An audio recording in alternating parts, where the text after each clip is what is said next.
So, Ed, before we get into the election, if they've cut interest rates by 50 basis points when we don't need it, isn't that just overwhelmingly bullish on this equity market? Absolutely. Yeah, I mean, I raised the odds of a just outright melt-up like something we had in the 1990s. I've been talking about it only a 20% probability, and I'm raising that to 30%. And then I still have 50% in what I call the roaring 2020s. So that's 80% that we're in a bull market. The 20% I kind of leave for a 1970s scenario as a result of geopolitical risk.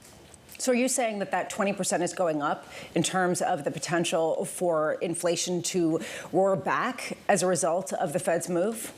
Well, again, these are my own subjective probabilities, and I went from 20% to 30% on a melt-up and lowered the roaring 2020s, which is also very bullish, from 60% to 50%. So that, again, it still adds up to 80% that we're in a bull market.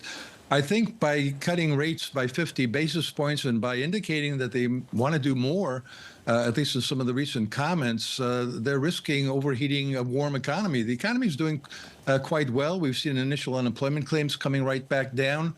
I think we're going to have a really strong personal income number and consumption number.